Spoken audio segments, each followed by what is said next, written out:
that the National Register of Citizens prepared in the year 1951 should act as the baseline for detection and deportation of illegal immigrants.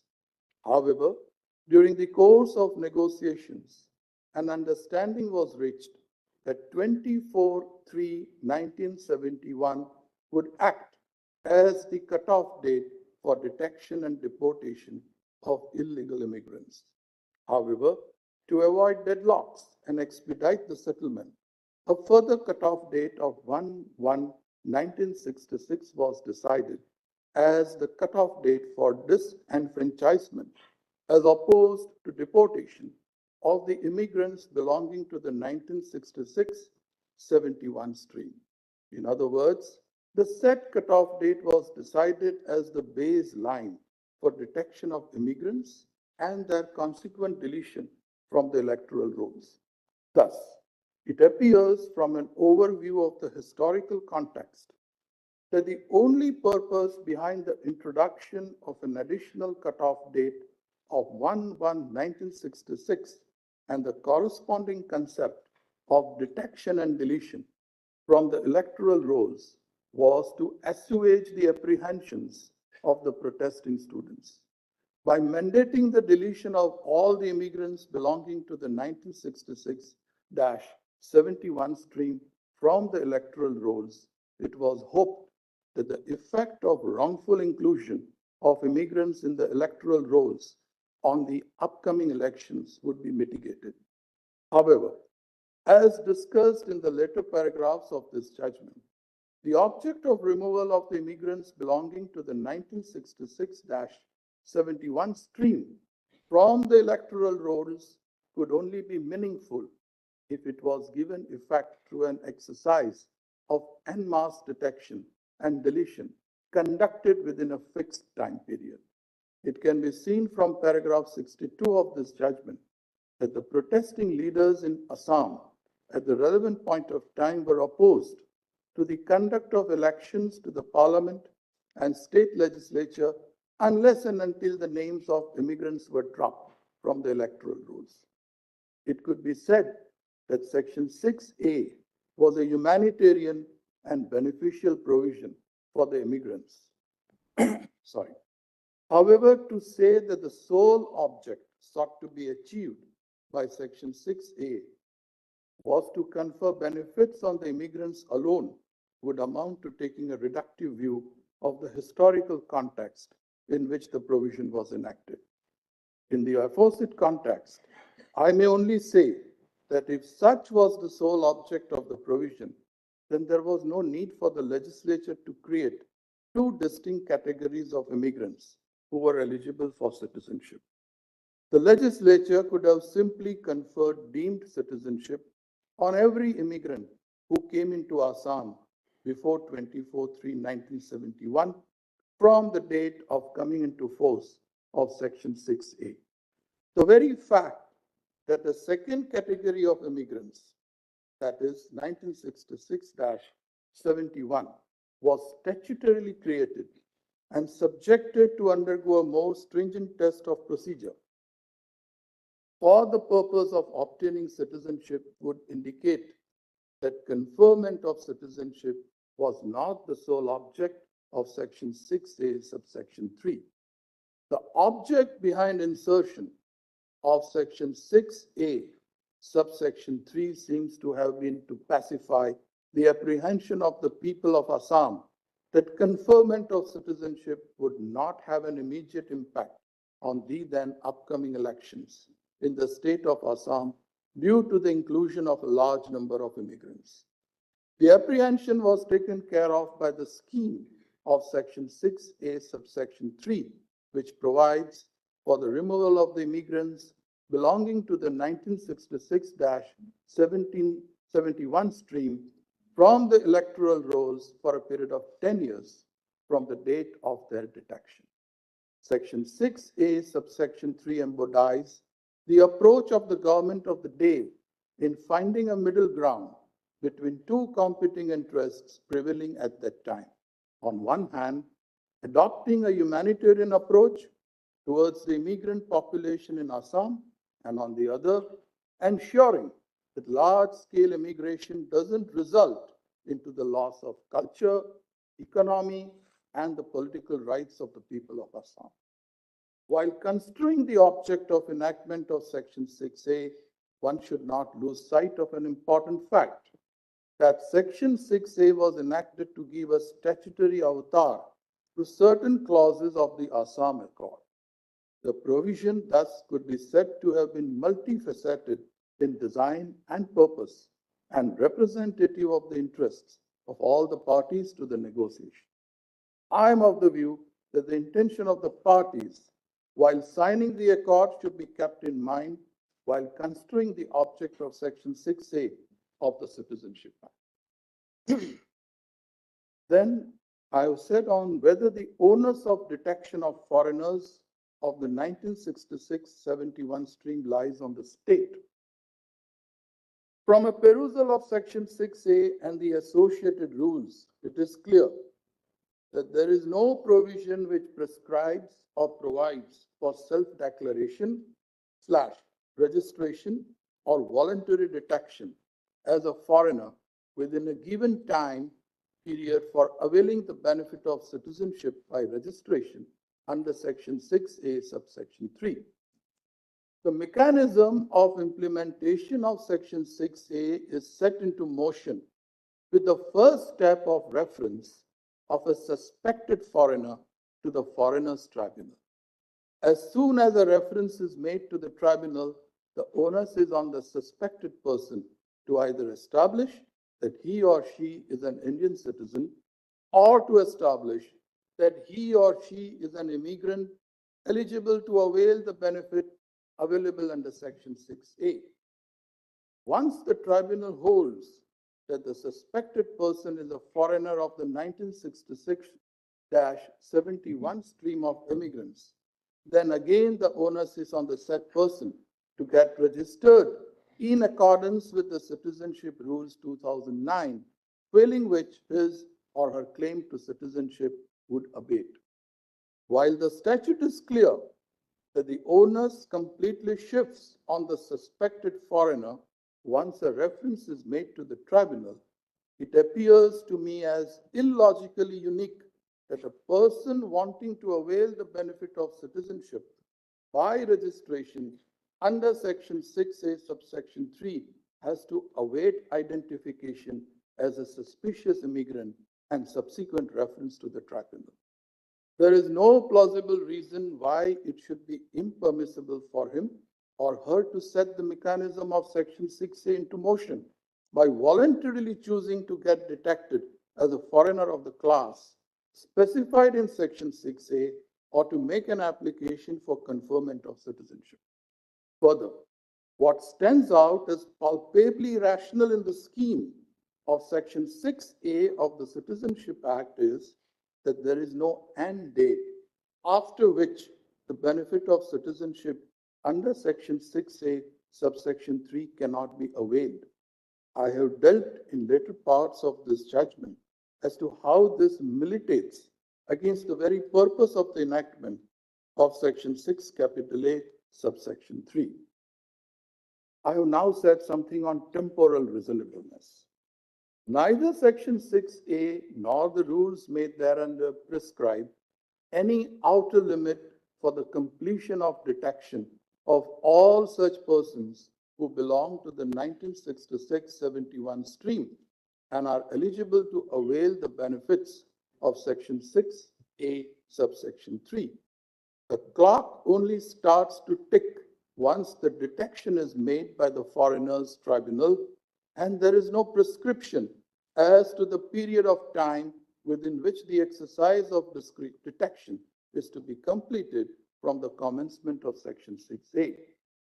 The absence of any prescribed time limit for detection of foreigners of the 1966-71 stream has twofold adverse consequences. First, it relieves the state from the burden of effectively identifying, detecting, and deleting from the electoral rolls in accordance with law all immigrants of the 1966-71 stream. Secondly, It insensitivizes the immigrants belonging to the 1966-71 stream to continue to remain on the electoral rolls for an indefinite period and only get themselves registered under Section 6A once detected by a competent tribunal. Hence, the manner in which the provision is worded counter-serves the very purpose of its enactment, which is the speedy and effective identification of foreigners of the 1966-71 stream, their deletion from the electoral rolls, registration with the registering authority, and conferring of regular citizenship. As submitted on behalf of the petitioners, the open-ended nature of Section 6A subsection 3 also subserves the legislative intent behind the enactment of the IEAA 1950 and the spirit of the Assam Accord.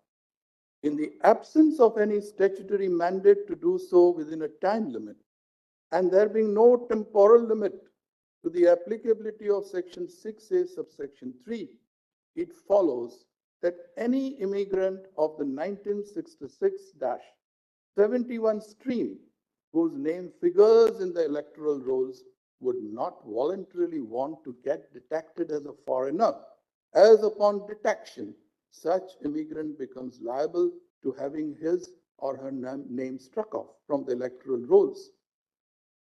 It is also required to register with the registering authority within a specified time period, failing which he or she would become liable to deportation. Even otherwise, no person belonging to the aforesaid category would, out of their own volition, get detected as a foreigner due to the inherent subjectivity that is involved in the process of scrutiny and determination of the various conditions as stipulated under Section 6A subsection 3, that is, date of entry into Assam, ordinarily resident, etc. However, the same degree of reluctance would not have been present on part of the immigrants of the said category if the procedure of conferment of citizenship under Section 6A subsection 3 was instead a one-time exercise, which was to be mandatorily undertaken in a time-bound manner by anyone who wished to avail the benefit of citizenship under the said provision, and any failure to abide by such time-bound procedure would have resulted into the abatement of their claim to citizenship. Seen thus, the working mechanism of Section 6A subsection 3 goes against its avowed objective. Upon perusal of the statutory scheme under the Citizenship Act, the Foreigners Act 1946, and other related provisions, it could be seen that the mechanism prescribed for giving effect to Section 6A is imbued with the idea of temporal limitations, and in the absence of temporal limits on the period during which 6A is made applicable, the provision counterserves the object it was enacted with. It could be argued that the principle of temporal unreasonableness cannot be made applicable to a situation where the classification still remains relevant to the object sought to be achieved by the provision.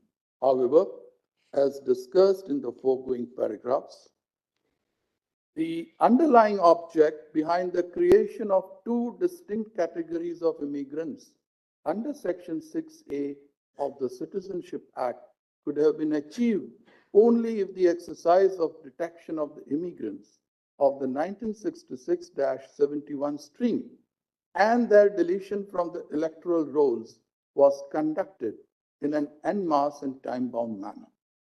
However, the same having not been achieved as intended, I find no justification to hold that the classification made between the immigrants of the pre-1966 and 1966-71 streams still remains relevant to the object of Section 6A. To allow Section 6A to continue indefinitely for all times to come would tantamount to taking a reductive and one-sided view of the historical context in which Section 6A came to be enacted, more particularly that Section 6A sought to achieve a delicate balance between two competing interests. In the last, on manifest arbitrariness vis-a-vis temporal unreasonableness, I have said, from a perusal of the scheme of Section 6A, subsection 3, it is evident that the procedure prescribed therein leaves the possibility of differential application on similarly situated persons wide open. From any view of the matter, the way in which the provision is worded doesn't effectively serve either the purpose of granting citizenship to the immigrants belonging to the 1966-71 category, nor does it effectively serve the object of the expeditious deletion of the same category of immigrants from the electoral rolls. On the contrary, as discussed in the foregoing paragraphs, Section 6A, in the absence of any temporal limit to its application with the afflux of time, is rather counter-serving the object with which it was enacted. The mechanism doesn't permit an immigrant of the 1966-71 stream to voluntarily seek citizenship, and such an immigrant has to wait indefinitely for a reference to be made to the Foreigners Tribunal. Similarly, in the absence of any specified date for availing the benefit of citizenship under Section 6A, subsection 3, the object of expeditious deletion of immigrants from the electoral roll is not met. While the test of manifest arbitrariness entails a two-pronged test, which requires that first, there is a reasonable classification based on an intelligible differentia, and secondly, that such classification has a rational nexus with the object sought to be achieved by such classification. The test of temporal unreasonableness, on the other hand, would involve a further examination into whether the aforesaid two-pronged have continued to remain relevant with the passage of time. Thus, the test of temporal unreasonableness would require examining the provision in two different time frames. First, when the provision was enacted, and secondly, when such provision comes to be challenged on the ground of temporal unreasonableness. Even if a provision passes the two-pronged test in the first time frame, it may still fail the test in the subsequent time frame if the afflux of time renders either the classification or the object sought to be achieved by such classification, or both, as arbitrary and thus violative of Article 14 of the Constitution. This could be said to be the third prong in the test of manifest arbitrariness under Article 14, as envisaged by the doctrine of temporal unreasonableness. The conclusion. Section 6A has acquired unconstitutionality with the afflux of time. The afflux of time has brought to light the element of manifest arbitrariness in the scheme of Section 6A, subsection 3, which fails to provide a temporal limit to its applicability. The prescribed mechanism shifts the burden of detection of a foreigner solely on the state, thus counter-serving the very purpose for which the provision was enacted, that is, the expedient detection of immigrants belonging to the 1966-71 stream, their deletion from the electoral rolls, and conferment of de jure citizenship only upon the expiry of 10 years. My learned brother, Justice Suryakant, has acknowledged the fact that despite the enactment of Section 6A, the influx of illegal immigrants into the state of Assam did not abate after 1985. My brother has relied upon the report published by the then governor of Assam in 1998 to underscore that there are hordes of immigrants who have illegally entered Assam and are residing there. However, the ultimate view taken by my lord is that such illegal immigration cannot be attributed to Section 6A, which is limited in its ambit and does not by itself create unabated immigration. As discussed earlier, Section 6A, owing to its inherent problems of absence of temporal limit, and the sole onus of detection upon the state has indeed resulted in the influx and continued presence of illegal immigrants in the state of Assam to this date. On another issue on which I would like to respectfully disagree with my learned brother, Justice Surya Khan, pertains to the fundamental premise that Section 6A aligns with the fundamental purpose of Articles 6 and 7, respectively, of the Constitution. That is, Section 6A also confers citizenship rights on those affected by the partition of India.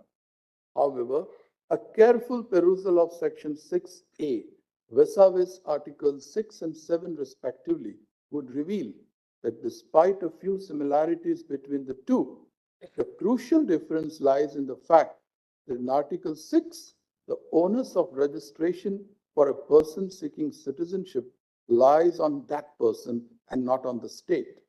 Additionally, all those persons who migrated to India from Pakistan after 19th of July 1948 had to make an application before the commencement of the Constitution. The permit system, which was introduced as per Article 7, was also brought to an end in 1952, as discussed in the foregoing paragraphs. However, as discussed, both these conditions, that is, the onus of registration, as well as the specification of a cutoff date, till which such applications would have been made, are absent from the very scheme of Section 6A. Seen in the context of temporal unreasonableness, this glaring absence renders the scheme of Section 6, capital A, arbitrary and as a result follows.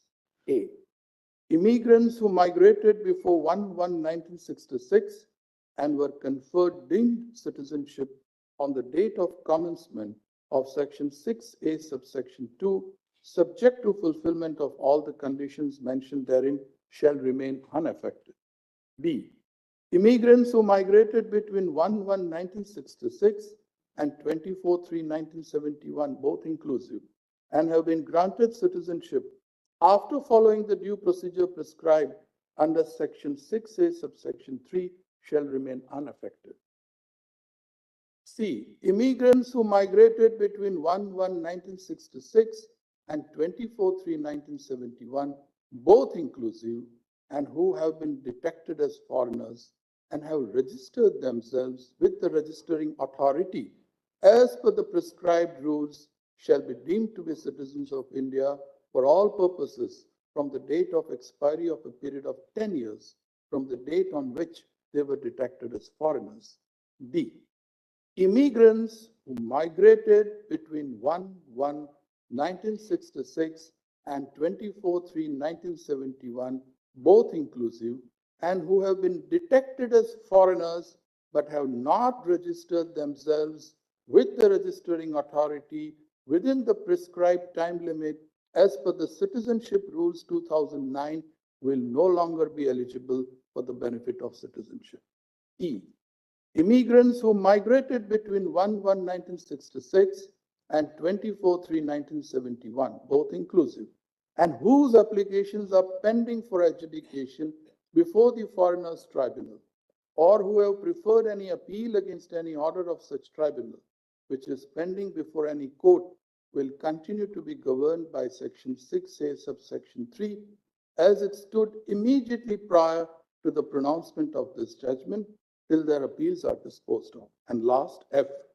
From the date of pronouncement of this judgment, all immigrants in the state of Assam shall be dealt with in accordance with the applicable laws, and no benefit under Section 6A shall be available to any such immigrant.